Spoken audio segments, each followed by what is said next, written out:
नमस्कार दोस्तों, सभी आ गए ऑनलाइन। मैं देवेंद्र जाट आपका हार्दिक स्वागत करता हूं। जैसा कि आप सभी जानते हो कि आज का जो हमारा सब्जेक्ट है वो 11th क्लास का कक्षा 11वीं का पशुपालन है। क्या है? पशुपालन। आज हम बात करने जा रहे हैं कि पशुपालन में किस प्रकार से परीक्षाओं में प्रश्न आएंगे और क्या क्या पाठ्यक्रम रहने वाला है तुम्हारे 11वीं कक्षा में पशुपालन का। आज हम उसी पर डिस्कस करेंगे। तो जितने भी लोग अभी ऑनलाइन आ गए हैं वो एक बार थंब प्रेस करें ताकि मैं समझ जाऊं कि हमारा और आपका इंटरेक्शन हो रहा है। अरे जल्दी से एक बार हैंड रेस करें जो भी ऑनलाइन आ गए हैं। चलो, अब हम बात करते हैं हमारे पाठ्यक्रम की जो कक्षा 11वीं का रहने वाला है पशुपालन का। ठीक है, क्या है हमारा? पशुपालन, दुग्ध व्यवसाय एवं मुर्गी पालन और मत्स्य पालन। यहाँ पर ध्यान देने वाली बात है बेटा, सब्जेक्ट का नाम अपना पशुपालन तो है, लेकिन पशुपालन के साथ साथ हमें क्या पढ़ना है बेटा? पशुपालन के साथ हमें दुग्ध पढ़ना है, दुग्ध व्यवसाय के बारे में पढ़ना है, मिल्क इंडस्ट्री के बारे में पढ़ना है, साथ में हमें मुर्गी पालन पढ़ना है बेटा, पोल्ट्री हमें पढ़ना है, मुर्गी पालन पढ़ना है, और साथ में हमें मत्स्य पालन या फिशरीज के बारे में भी हमें पढ़ना है। हमारा विषय का नाम तो पशुपालन है, लेकिन पशुपालन के अंतर्गत हमें पशुपालन भी पढ़ना है, दुग्ध के बारे में पढ़ना है, और मुर्गियों के बारे में पढ़ना है, और मछलियों के बारे में पढ़ना है बेटा, मत्स्य पालन या मछली पालन। ठीक है, सभी को पता है तुम्हारा परीक्षा का समय 3 घंटा रहता है। अब अपन देखते हैं कौन कौन सा अपना सिलेबस है, क्या क्या किस किस चीजों से कौन कौन से प्रश्न आते हैं, ये अपन बाद में बात करेंगे। लेकिन हम मेन जो हमारा अध्ययन का जो विषय वस्तु है उसके बात करेंगे अपन कि हमारे विषय वस्तु में हम कौन कौन से विषय पढ़ने वाले हैं, कौन कौन से चैप्टर हम पढ़ने वाले हैं, उसके बारे में हम बात करेंगे। तो जो निर्धारित अंक का भी मैं बताऊंगा किस चैप्टर से या किस पाठ से कितने नंबर के प्रश्न आने वाले हैं और कितने अंक के प्रश्न आने वाले हैं, और कितना किस पाठ को या किस विषय को, किस टॉपिक को हमें कितना समय देना है, इसके बारे में भी हमें यहाँ पढ़ना है। तो पहला बात करेंगे हम हमारा प्रारंभिक अध्ययन। क्या आता है बेटा? प्रारंभिक अध्ययन, जो कि कितने अंक का है? 2 अंक का। प्रारंभिक अध्ययन का मतलब होता है कि पशुपालन क्या होता है बेटा, पशुपालन के अंदर किन किन चीजों का हम अध्ययन करते हैं बेटा, पशुपालन से जो होने वाले उत्पादन का हमारे जीवन में क्या प्रभाव पड़ता है। अरे जीवन में प्रभाव का मतलब क्या है कि हमें क्या उसका व्यवसाय में कितना फायदा होता है। अगर हम पशुपालन करेंगे तो उसके जो दूध जो पशुपालन से हमें प्राप्त होगा वो हम कहाँ देंगे बेटा?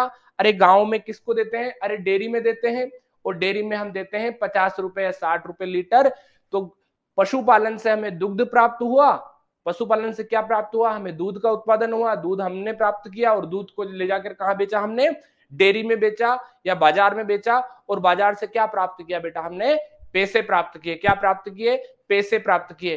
तो कहीं ना कहीं जो हमारा पशुपालन का जो विषय है ये आर्थिक स्थिति में सुधार लाने का भी काम करता है बेटा।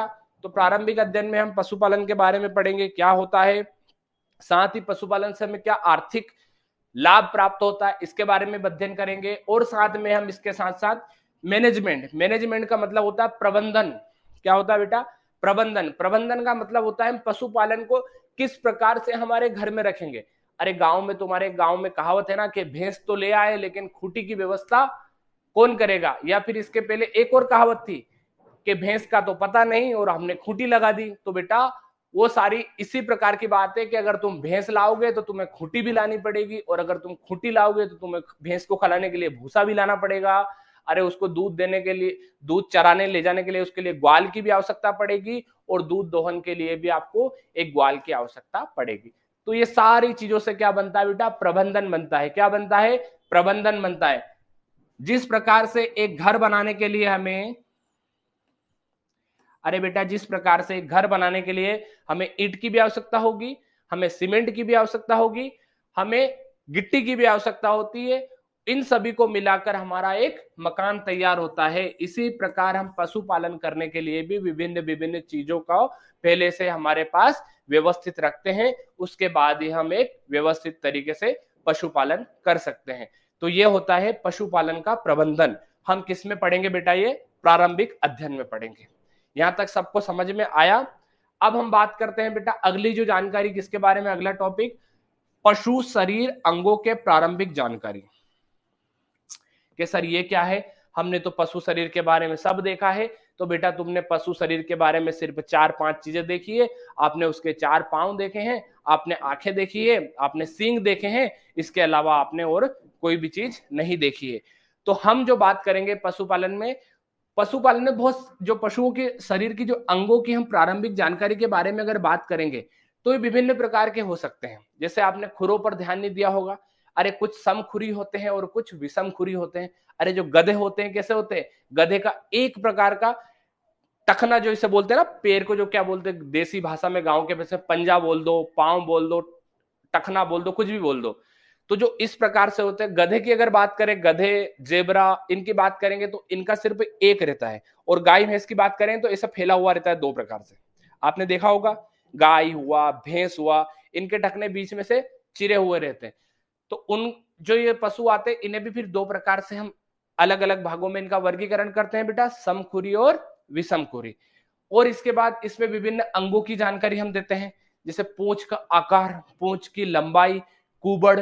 जैसे आपने ऊंट में सुना होगा बेटा, 1 कुबड़ वाला ऊंट और 2 कुबड़ वाला ऊंट।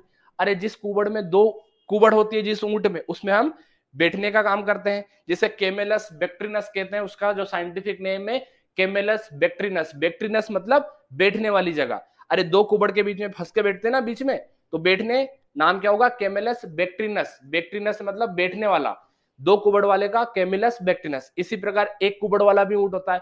तो ये इसका सारा अध्ययन हम किसमें करेंगे बेटा, शरीर पशु के शरीर अंगों की प्रारंभिक जानकारी, इसमें ही अपन इन सारी चीजों का अध्ययन करेंगे। इसके बाद भेड़ की अपन बात करते हैं। अरे भेड़ में ऊन पाया जाता है बेटा, ऊन को कैसे काटते हैं, कैसे ऊन निकालते हैं, ये सारी जानकारी हम किसमें निकालेंगे बेटा, प्रारंभिक जानकारी। इसके बाद जो अपन अगली बात करेंगे, गाय एवं भैंस के प्रमुख संस्थानों का अध्ययन। अरे गाय भैंस के प्रमुख संस्थानों का अध्ययन के बारे में जानकारी लेंगे अपन कि सर कैसे लेंगे, कि भैया गाय के बारे में अध्ययन, गाय के बारे में रिसर्च या अनुसंधान कौन सी जगह पर होता है। अरे भैंस का रिसर्च अनुसंधान कहां पर होता है, अलग अलग। जैसे तुम्हारी अगर बात करूं, अरे तुम्हारी अगर बात करूं गधा अनुसंधान संस्थान, किसकी, तुम्हारी अगर बात करूं गधा अनुसंधान संस्थान, तो गधा अनुसंधान संस्थान कहां है बेटा, तो हरियाणा में है। कहां पर है गधा अनुसंधान संस्थान, हरियाणा में। उसी प्रकार अगर भैंस की बात करूं, बफेलो रिसर्च इंस्टीट्यूट भैंस अनुसंधान संस्थान, तो यह कहां बेटा, भैंस अनुसंधान संस्थान करनाल हरियाणा। कहां पर है बेटा, करनाल हरियाणा। अरे गांव एक जिले का नाम है करनाल हरियाणा के। आया समझ में यहां तक सभी को। ये अपन सिर्फ सिलेबस की बात कर रहे हैं, विषय के बारे में बात कर रहे हैं कि विषय में हम कौन कौन सी वस्तुओं का अध्ययन करेंगे, उसे ही बोलते हैं बेटा विषय वस्तु। ठीक है। इसके बाद हम पशुओं की उन्नत नस्ल के बारे में आगे बात करेंगे। किसके बारे में, पशुओं की उन्नत नस्ल के बारे में। अरे जैसे हम मानव हैं, हमें भी हमारी भी अलग अलग जातियां हैं, कोई हिंदू है, कोई मुस्लिम है, कोई सिख है, कोई ईसाई है। इसी प्रकार जैसे अगर मैं हिंदू हूं तो मेरे इसमें भी अलग अलग फिर जातियां आती है, कोई गुजर है, कोई बिश्नोई है, कोई जाट है, कोई ठाकुर है। इस प्रकार से गाय भैंस को भी एक अलग अलग जातिवाद समूह में बांटा गया है। तो जैसे गाय भैंस भेड़ बकरी ये तो सब अलग चीजें, लेकिन गाय के अंदर भी फिर अलग अलग जातियां आती है। जैसे देसी नस्लें आती है और विदेशी नस्लें आती है। देसी नस्लों में भी बहुत प्रकार की गाय आती है, जैसे आपने नाम सुना होगा थार पारकर, गिर सुना होगा, लाल सिंधी सुना होगा, सिंधी सुना होगा, साहिवाल सुना होगा, जर्सी सुना होगा। जर्सी विदेशी गाय है लेकिन हमारे यहाँ पर दुग्ध पालन के लिए उपयोगी। इसी प्रकार भैंस में भी तुमने सुना होगा, अरे मुर्रा, जाफराबादी, भदावरी, ये भैंस की अलग अलग नस्लें हैं। भेड़ में आपने सुना होगा, बकरी में सुना होगा, जमुनापरी सुना होगा, अलग अलग प्रकार की ये सारी नस्लों का अध्ययन हम ये वाले पार्ट में करेंगे, पशुओं की उन्नत नस्ल में बेटा। इसके बाद भैंस की नस्लें, वही अभी मैंने बताया था बेटा। इसके बाद अगला जो अपना विषय वस्तु है बेटा क्या है, पशु का प्रजनन। अरे पशु का प्रजनन आया समझ में, हिंदी में नाम क्या लिखा है बेटा, पशु का प्रजनन। अरे मतलब गाय भैंस लेके हम आ गए तो गाय भैंस की आगे वाली पीढ़ी भी तो लानी पड़ेगी ना बेटा, तभी तो हमारा पशुपालन एक लगातार सतत प्रक्रिया में चलता रहेगा। तुमने भी देखा होगा तुम्हारे घर पर कि गाय जनती है, भैंस जनती है, तभी तो तुम्हें क्या मिलता है, अरे दूध मिलता है ना दूध। बिना गाय भैंस जने, जब तक गाय भैंस अपने बछड़े का जन्म नहीं देती है तब तक नए सीजन में हमें दूध प्राप्त नहीं होता है। और जब गाय भैंस जब किसी बछड़े को जन्म देती है तो 5 दिन के अंदर तुम्हें क्या खाने को मिलता है? अरे खीस खाने को मिलता है, जिसे तुम दूध गर्म करते हो तो फट जाता, हल्का हल्का मलाई जैसा प्राप्त हो जाता है, तो वही तो तुम खाते हो, उसे ही बोलते हैं खीस। और देसी भाषा में, गांव की भाषा में उसे बोलते हैं चिका। क्या बोलते हैं? चिका। ठीक है, तो ये अपनी पशु प्रजनन के बारे में हम बात करेंगे। तुमने देखते होंगे गांव में एक झोला डॉक्टर लेके आता है, अरे मोटरसाइकिल में इतनी बड़ी कुल्फी की डब्बी की तरह एक बोतल लेके आता है ना बेटा, तो वो भी पशु प्रजनन में काम आती है। अब वो कैसे काम आएगी, मैं अपन जब ये विषय पढ़ेंगे ना तब मैं समझाऊंगा कि वो डब्बी कैसे काम में आती है। अभी सिर्फ विषय के बारे में देख लो हमें कौन कौन सी चीजें पढ़नी है। अगली बेटा कृत्रिम गर्भाधान। अरे जो मैंने तुम्हें अभी बताया था वो डब्बी लेके आता है, वो किस काम में आती है? तो वो किस में काम आएगी बेटा? कृत्रिम गर्भाधान में काम आएगी। कैसे काम आएगी सर? तो हम जब आगे विषय पढ़ेंगे तब मैं उसको अच्छे से समझाऊंगा कैसे काम आएगी। इसके बाद भ्रूण प्रत्यारोपण, इसका ही अगला पार्ट है भ्रूण प्रत्यारोपण। किसका पार्ट है? कृत्रिम गर्भाधान का ही अगली स्टेप, जो अगली पीढ़ी है उसे ही बेटा भ्रूण प्रत्यारोपण कहते हैं। फिर बात आई वो डब्बे की, कि वो डब्बा किस काम में आता है सर? कुल्फी वाला। तो वो कुल्फी वाला डब्बा किस काम में आएगा, मैं तुम्हें जब ये पढ़ाएंगे तब पढ़ेंगे।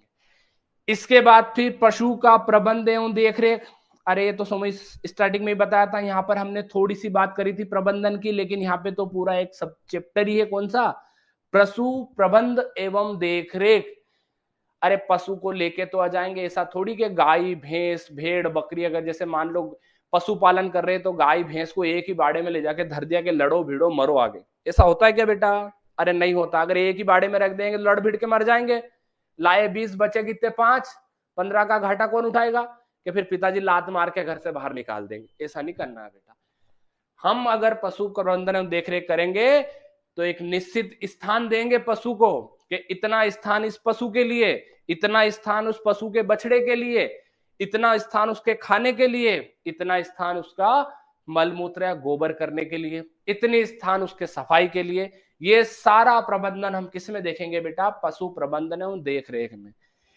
कैसा प्रकार से उसे खाना दे, खाना कहां पर डाले, खाना कैसे दे, अगर कोई खाने में दिक्कत आती है, अगर किसी को कोई, जैसे अपन कहते हैं ना बेटा कि अगर मुझे मेरे मुंह में छाला हुआ और अगर मेरी झूठी गिलास से किसी सामने वाले ने वो झूठा पानी पिया तो हो सकता है उसे भी छाले हो जाए। ऐसे ही पशुपालन में हम जो बीन रहती है अपनी, जहां पर भूस डालते हैं अपन, अगर उस भूस में किसी पशु को कोई परेशानी है, मुंह में खराबी है, खुरपका मुंह पका एक रोग होता है बेटा, फूड एंड माउथ डिसीज, वो मैं आगे बताऊंगा। अगर वो बीमारी हुई और अगर उसी बीन में अगर कोई दूसरा पशु आकर खाना खाता है तो वो बीमारी उस पशु को भी हो जाएगी। इसलिए देखरेख बहुत जरूरी है।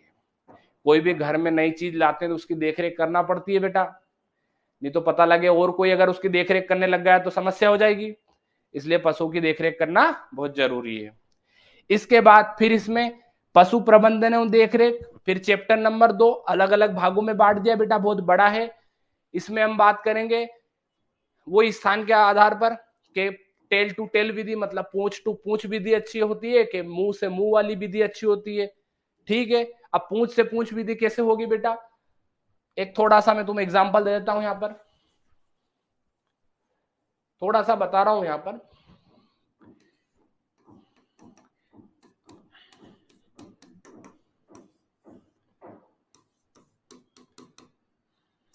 अरे ये क्या खड़ी है? अरे गायें खड़ी है और यहाँ पर हमने भूसा डाला। फिर वही वाली बात आ गई कि सर इसको अगर बीमारी हुई मान लो और इसने भूसा खाया और इसको कहीं फिर बाहर जाना पड़ा तो इसका भूस कौन खाएगी? ये वाली गाय खाएगी और दिक्कत किसको जाएगी? फिर इसको भी दिक्कत हो जाएगी। तो ये मुंह से मुंह विधि होती है, एक पूंछ से पूंछ भी होती है बेटा, ये वाली, इनको अलग अलग डालते ये पूंछ से पूंछ भी होती है। जब अपन विषय पढ़ेंगे बहुत अच्छे से समझाऊंगा मैं। अभी अपन क्या देख रहे हैं? सिर्फ उसके विषय वस्तु। ठीक है, अब अपन आगे बात करते हैं बेटा। बहुत सारे सब्जेक्ट है पढ़ने के, ठीक है। इसके बाद हम बात करते हैं बेटा, अगली जो हमारी बात है किसकी? अरे मछली पालन पे जाए। अरे सुकर का मतलब सुकर नहीं होता, सुअर होता है बेटा। अरे क्या होता? सुअर। यहां मत कंफ्यूज होना सर सुकर क्या होता है। सुकर का मतलब सुअर होता है। तो हम यहाँ किस किस का अध्ययन करेंगे बेटा? अरे मछली पालन करेंगे। अरे मछली को काई में पालते हैं? कि सर मछली में मछली को घर के छत पर पालते हैं। अरे गधो, मछली को घर पे छत पर नहीं पालते हैं, मछलियों को किस पे पालते हैं हम? अरे मछलियों को पालते हैं हम तालाब में पालते हैं, नदियों में पालते हैं। अरे बिन पानी सब सून, घर मछली जल की रानी है, सुनी है तुमने? अरे मछली जल की रानी है, जीवन उसका पानी है, हाथ लगाओ डर जाएगी, बाहर निकालो मर जाएगी। मतलब मछली पालन के लिए हमें क्या जरूरत है भैया? पानी की आवश्यकता है बेटा। किसकी? पानी की आवश्यकता है। इसके बाद तुम्हारी सबसे फेवरेट चीज कौन सी है? अरे सुअर है। अरे क्या है? सुअर। तो हम क्या पढ़ेंगे बेटा? सुअर का पालन। कि सर सुअर पालन क्यों करते हैं बेटा? जब हम इसके बारे में पढ़ेंगे तो मैं और अच्छे से बताऊंगा कि सुअर पालन क्यों करते हैं और सुअर पालन से क्या फायदा होता है। इसके बाद हमारा अगला जो विषय, अगला जो टॉपिक है उसका नाम है मुर्गी पालन, मुर्गी की महत्वपूर्ण नस्लों का अध्ययन। अरे मुर्गी पालन क्यों करते हैं? अरे जो खाते हैं उनको पता है कि बाजार वाले दिन कितने रुपए किलो में मिलती है और घर शाम को लाके बनाना है, वही लोग क्या करते हैं? मुर्गी पालन। गए शाम को बाजार से उठला थैला काली थैली में और शाम को बना दिया टेस्टी। इसके लिए मुर्गी पालन करते हैं। किसके लिए? तुम्हारे लिए ही करते हैं बेटा, सबके लिए करते हैं जो खाते हैं उसके लिए। उससे क्या मिलती है? हमें ताकत मिलती है बेटा। क्या मिलती है? ताकत मिलती है, जाती हम अच्छे से पढ़ सके। तो मुर्गी पालन के बारे में हम अध्ययन करेंगे, मुर्गी की नस्लों के बारे में बात करेंगे। एक नस्ल का तुमने नाम सुना होगा कड़कनाथ, जो कि अपने यहाँ की झाबुआ की है, काला मांस के लिए फेमस है। तो ये सारी नस्लें हम किस में पढ़ेंगे बेटा? 12वें चैप्टर में, मुर्गी पालन एवं मुर्गी के महत्वपूर्ण नस्लें। फिर बहुत अच्छी चीज आ रही, दुग्ध व्यवसाय। अरे डेयरी खोलना है कि नहीं खोलना है? अरे डेयरी खोलना है कि नहीं खोलना है तुम्हें? कि सर बिल्कुल खोलना है। तो बस वो दुग्ध व्यवसाय की जो बात आएगी अपनी किस में आएगी? इसमें आएगी। इसके बाद आती है सहकारिता। अरे सहकारिता को इंग्लिश में बोलते हैं कोऑपरेटिव। अरे कोऑपरेटिव दूध डेयरियां देखी होगी ना बेटा, वो सारी किस में आएगी? सहकारिता में आएगी। फिर बात करेंगे अगला वाला, दुग्ध का उत्पादन। अरे दुग्ध का उत्पादन कैसे होता है जब हम पढ़ेंगे, नस्लें अलग अलग प्रकार की, उसमें बहुत अच्छे से पढ़ेंगे कि सर्वाधिक दूध का उत्पादन कोई सी भैंस करती है, सर्वाधिक उत्पादन कौन सी गाय करती है, सर्वाधिक दूध उत्पादन कौन सी बकरी करती है। तो अपन ये वाले विषय में पढ़ेंगे बेटा दुग्ध उत्पादन में। इसके बाद अपना 16वां आता है दुग्ध संगठन। क्या आता है बेटा? दुग्ध का संगठन। दुग्ध का संगठन का मतलब होता है कि दूध में कौन कौन सी चीजें पाई जाती है। कि सर दूध में शक्कर पाई जाती है। अरे दूध में शक्कर पाई जाती है कि नहीं पाई जाती? तो सर बिल्कुल पाई जाती है, लेकिन दूध में उस शक्कर को शक्कर नहीं बोलते हैं बेटा, क्या बोलते हैं उसे? लैक्टोज बोलते हैं। क्या बोलते हैं? लैक्टोज। क्या बोलते हैं बेटा? लैक्टोज बोलते हैं। आया समझ में? अरे जो दूध में शक्कर पाई जाती है उसे क्या बोलते हैं? अरे लैक्टोज बोलते हैं। अरे दूध में जो शक्कर पाई जाती है उसे क्या बोलते हैं बेटा? लैक्टोज बोलते हैं। तो हम जब दुग्ध का संगठन पढ़ेंगे तो उसे बोलते हैं, दुग्ध का संगठन पढ़ेंगे उसमें विभिन्न विभिन्न प्रकार की चीज पड़ेगी, लेकिन सबसे महत्वपूर्ण चीज है कि दूध में जो शक्कर पाई जाती है उसे क्या बोलते हैं? कि दूध में जो शक्कर पाई जाती है उसे लैक्टोज बोलते हैं। इसके बाद दूध में फैट पाया जाता है, जिसके दूध पी के आप मोटे हो जाते हो, और जो मोटे होने के बाद शरीर पे चर्बी चढ़ जाती है उस चर्बी को फैट बोलते हैं। और फैट किसमें पाया जाता है? दूध। और दूध से क्या बनता है? घी। और घी में कितना फैट पाया जाता है? अरे घी में 95% फैट पाया जाता है, और घी खाने के बाद आदमी मोटा हो जाता है। आया समझ में? अरे आया समझ में? ये हम विषय वस्तु पढ़ रहे हैं, अंदर की कोई चीज नहीं पढ़ रहे हैं, तो मैं तुम्हें जनरल इंफॉर्मेशन दे रहा हूं कि किस में क्या पाया जाता है। अरे क्लियर है? ठीक है।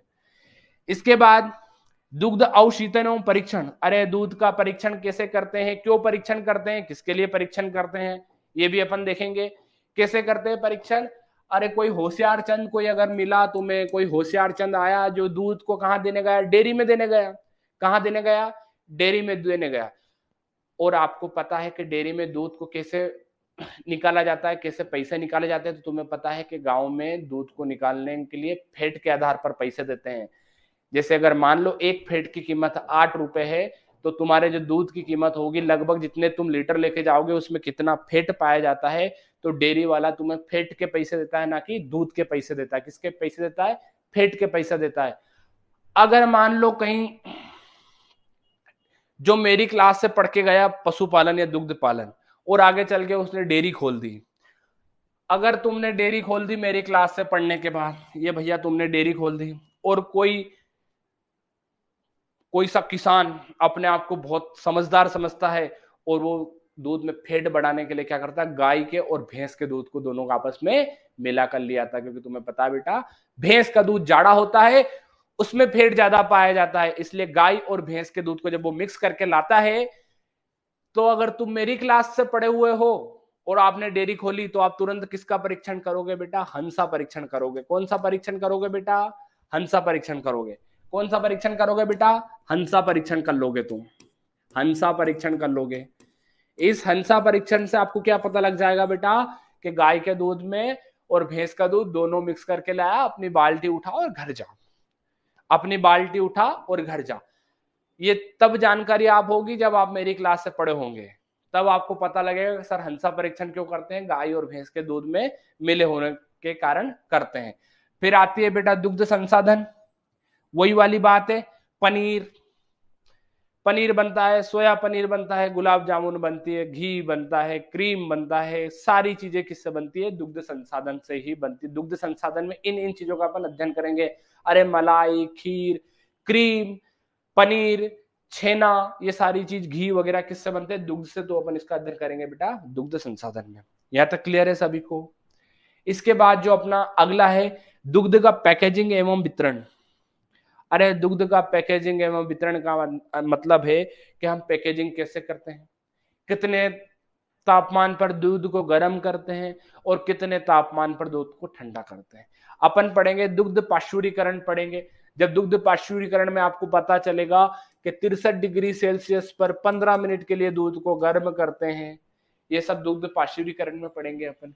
ये तो मैं तुम्हें सिर्फ विषय वस्तु पढ़ा रहा हूं अभी। जब अपन एक एक टॉपिक के बारे में बात करेंगे तो एक एक कंफ्यूजन नहीं रहेगा तुम्हारे दिमाग में, ठीक है। इसके बाद हम बात करेंगे कृत्रिम दूध की, कि कृत्रिम दूध कैसे बनाया जाता है। ये भी अपन बहुत अच्छे से टॉपिक्स में पढ़ेंगे। आया समझ में यहां तक? किसी को कोई कंफ्यूजन कृत्रिम दूध के बारे में? ठीक है, तो ये हमारी सारी विषय वस्तु रहने वाली है बेटा। ये सारी इतने अपने को चैप्टर पढ़ने हैं। कितने चैप्टर? 20 चैप्टर। कितने चैप्टर? 20 चैप्टर अपने को पढ़ने हैं। ये जो 20 चैप्टर है ये अपने को पढ़ना है, ठीक है। आया समझ में?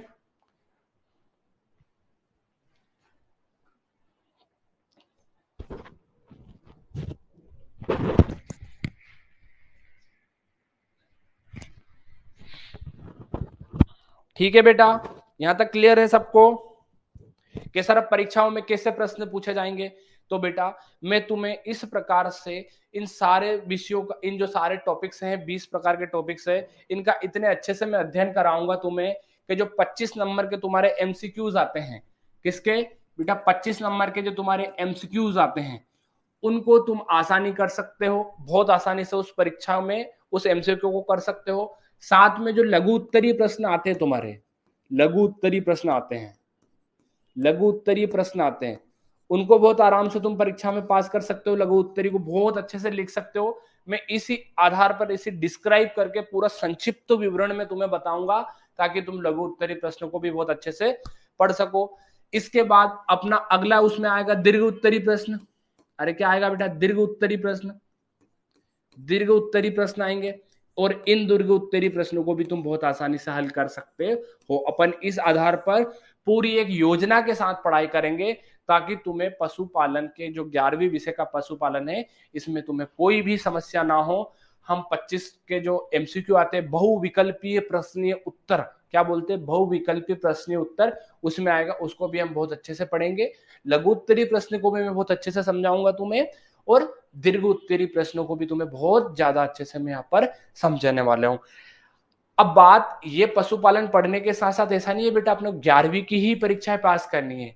अरे बेटा जिस पेड़ की जड़ें मजबूत होती है ना, वो पेड़ कितने भी तूफान आए वो गिरता नहीं है।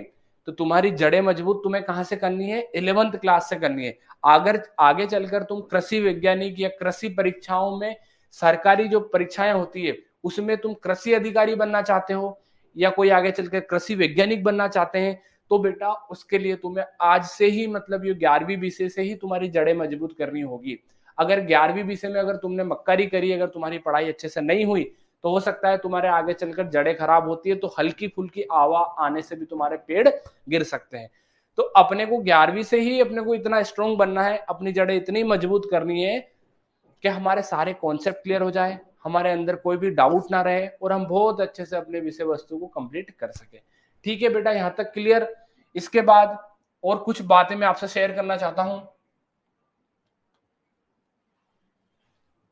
जो राज्य स्तर की बड़ी बड़ी परीक्षाएं होती है, जो सिविल सर्विसेज की परीक्षाएं होती है बेटा, उन परीक्षाओं में प्रश्न कोई अलग से नहीं आते हैं। उन प्रश्नों का जो बेसिक आधार रहता है 11वीं एवं 12वीं, 11वीं एवं 12वीं, ये दो परीक्षाओं का आधार रहता है मेनली। अगर तुमने 11वीं का पशुपालन बहुत अच्छे से पढ़ लिया तो 12वीं की कक्षा में पशुपालन में तुम्हें इतनी कठिनाई नहीं होगी बेटा। क्लियर है यहां तक? और जो राज्य स्तर की जो बड़ी बड़ी परीक्षाएं होती है, अगर तुम पशुपालन पढ़ने के बाद अगर तुम पशु डॉक्टर बनना चाहते हो, जो कि बहुत अच्छी अच्छी परीक्षाएं आती है वेटनरी की, तो उनमें भी जो मैं पढ़ाऊंगा ये आप एक नोट्स बना के अपने साथ कॉपी और पेन लेके बैठे और एक नोट्स बनाते हुए चले, ये तुम्हें बहुत काम आएगा बेटा। जितना मैं पढ़ाऊंगा ना, इतना तुम कोई सी भी राज्य स्तर की कठिन से कठिन परीक्षा उठाकर देख लेना और उसमें फिर पशुपालन का विषय देख लेना। अगर एक प्रश्न भी तुम्हारा गलत हो जाए तो मैं बैठा हूं यहां पर। ठीक है बेटा, तो यहां तक सभी को पता है। 20 अपने को पढ़ना है किसमें? 11th में। और तैयारी अपने को बहुत अच्छे से करनी है 11th में। ऐसा नहीं कि हम बस परीक्षा पास करने के लिए, नहीं बेटा, हमेशा परीक्षा पास करने के लिए नहीं पढ़ना अपने को पढ़ना है नॉलेज गेन करने के लिए, मतलब नॉलेज, ज्ञान को संग्रह करने के लिए पढ़ना है बेटा। परीक्षा पास करने के लिए तो लाखों लोग पढ़ते हैं, आपको पता है, परीक्षा पास करने के लिए लाखों लोग पढ़ते हैं, फिर नौकरी इतने कम लोगों की क्यों लगती है? क्योंकि जो कम लोग रहते हैं वो हमेशा पढ़ाई को पास करने के लिए नहीं करते, वो नॉलेज को ग्रहण करने के लिए करते हैं। और जब आपके पास नॉलेज आ जाएगा तो तुम किसी भी परीक्षा में बैठोगे बेटा, एक सर्वोत्तम अंक के साथ उत्तीर्ण होकर आओगे। ठीक है, यहां तक क्लियर? अब अपन, ये तो अपनी हो गई 11वीं 12वीं की बात। साथ में तुम्हारी 11वीं में फसल उत्पादन भी रहने वाला है, हिंदी इंग्लिश भी रहने वाली है, फिजिक्स केमिस्ट्री मैथ्स और बायो पीसीएमबी भी रहने वाली है। तो अपना कृषि विज्ञान एक ऐसा विषय है बेटा जो सारा विषय का अपने को ज्ञान देता है। अपना कृषि विज्ञान एक ऐसा विषय है जो अपने को सारे विषयों के बारे में जानकारी देता है, सारे विषयों के बारे में ज्ञान देता है। फिजिक्स का भी यहाँ पर ज्ञान मिलेगा अपने को, केमिस्ट्री का भी ज्ञान मिलेगा, बायो का भी ज्ञान मिलेगा और मैथ का भी यहाँ पर ज्ञान मिलेगा।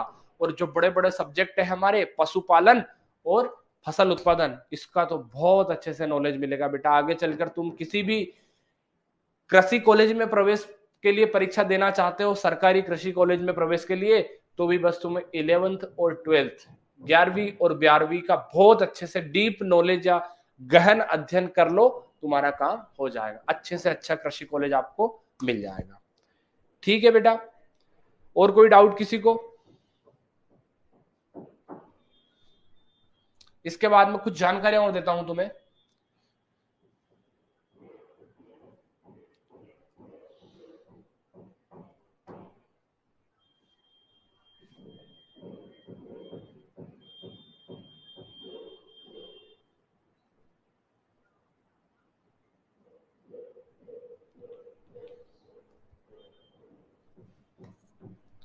ठीक है, जो अपना पशुपालन रहने वाला है बेटा,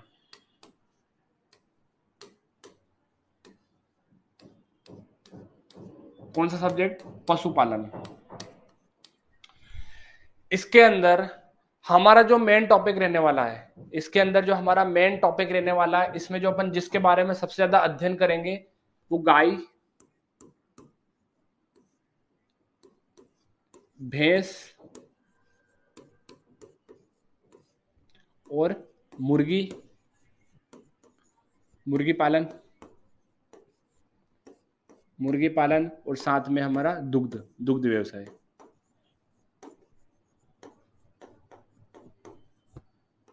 बस इन्हीं चारों चीजों पर हमें मेन फोकस करना है कक्षा 11वीं में। कक्षा 12वीं में इसका अपग्रेड, मतलब बढ़ता हुआ वर्जन हमें कक्षा 12वीं में देखने को मिलेगा, लेकिन हमें कक्षा 11वीं में ही पढ़ना है। आया समझ में? जैसे अगर मान लो 11वीं और 12वीं एक प्रकार की पूरी फिल्म है, और अगर हम, ये 11वीं आधी फिल्म हो गई और ये 12वीं आधी फिल्म हो गई बेटा, 11वीं और 12वीं से मिलकर पूरी परीक्षा बनेगी हमारी। अगर आप कोई सी मूवी देखने जाते हो और उसे मध्यांतर या आधी खत्म होने के बाद देखने जाते हो, तो तुम्हें पता नहीं चलेगा कि मूवी क्या थी, मूवी की कहानी क्या थी, तुम्हारे दिमाग से निकल जाएगी। ठीक है, 11वीं और 12वीं दोनों के पशुपालन मिलकर एक मूवी बनती है, पिक्चर बनती है, जैसे कि अगर तुम थिएटर में या घर पर टीवी पे कोई पिक्चर देखते हो और आधी पिक्चर खत्म होने के बाद तुम पिक्चर देखने में इंटरेस्टेड लेते हो बेटा, तो फिर तो दिमाग से बाहर, फिर वो पिक्चर कोई काम की नहीं है, क्योंकि वो तुम्हें बिल्कुल भी समझ नहीं आने वाली है। इसीलिए हमेशा पिक्चर को कहां से देखते हैं अपन? स्टार्टिंग से देखते हैं। इसी प्रकार जो पशुपालन पढ़ेंगे इसे भी हम 11वीं से ही बहुत अच्छे से पढ़ेंगे, ताकि 12वीं में हमें कोई समस्या ना आए। ठीक है बेटा। इसके बाद गाय भैंस में, अब गांव में क्या होता है कि तो कौन सी क्लास में पढ़ाई कर रहा है, वो कोई उठा के बोलता सर मैं तो कृषि में पढ़ रहा हूँ, गाय में इसमें पशुपालन पढ़ रहा हूँ, पशुपालन में गाय भैंस पढ़ रहा हूँ, और तुम्हें गाय भैंस के बारे में 1% भी नॉलेज नहीं है, तो सामने वाले को क्या बोलोगे कि हमने क्या पढ़ाई करी? अरे तू यहाँ पर क्लास में इतना पढ़ाई कर लो कि कोई सामने वाला कुछ भी पूछे कि गाय क्या होती, गाय में कौन कौन सी नस्लें सबसे ज्यादा दूध देती है, किस नस्ल में सबसे ज्यादा वसा पाई जाती है, तुम तुरंत आंसर दो। यहाँ से नॉलेज गेन करो, वहां पर दिखाओ, तो सामने वाले को भी लगना चाहिए कि हाँ यार लड़के ने पढ़ाई करी है। ठीक है। और इतना मैं यहां से पढ़ा दूंगा कि मेरे साथ साथ तुम इतनी मेहनत कर लेना कि जिले के मेरिट में नाम तुम्हें देखने को मिलेगा। कहां पर मिलेगा? जिले की मेरिट में। बस मेरे साथ मेहनत करना है। कल अपनी कक्षाएं शायद किसी कारण बस रामनवमी के कारण बंद रहेगी, लेकिन हमें परसों से हमारा जो पहला टॉपिक है, चैप्टर है, वहां से हमें पढ़ाई स्टार्ट करनी है। ठीक है। धन्यवाद। जय हिंद, जय भारत।